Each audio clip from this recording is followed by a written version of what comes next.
આ કામના આરોપી ડોક્ટર રેડ્ડી ના માટે એમઆરનું કામ કરે છે, મેડિકલ રિપ્રેઝેન્ટેટિવ તરીકે.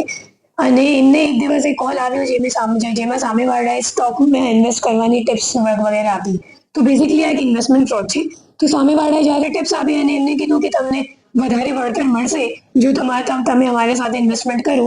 તો પછી એ જે એમઆર છે એમને અઢી મહિના સુધી આ ફ્રોડ ચાલ્યું અને ટોટલ અઢી મહિનામાં એમઆરએ એમને 6,75,000 જેટલા રૂપિયા સામેવાળાની અકાઉન્ટમાં ટ્રાન્સફર કરી દીધી હતી. અને એમને એમ લાગ્યું કે હું ઇન્વેસ્ટમેન્ટ કરું છું. પછી જ્યારે 6 મહિના પતી ગયું અને આપણે જે ઇન્વેસ્ટમેન્ટમાં રિટર્ન મળે તો જ્યારે રિટર્ન મળવાની વાત આવી ગયું ત્યારે એની સામેવાળાએ કંઈક રિપ્લાય કે ફોન ઉપાડવાનું બંધ કરી દીધું. ત્યારે આ માણસને જાણ પડી કે અચ્છા મતલબ મારી સાથે ઇન્વેસ્ટમેન્ટ ફ્રોડ થઈ ગયું છે. અને આ કામના જે આરોપીને અમે લોકો લઈને આવ્યા છે એ પાટણ જિલ્લાના છે.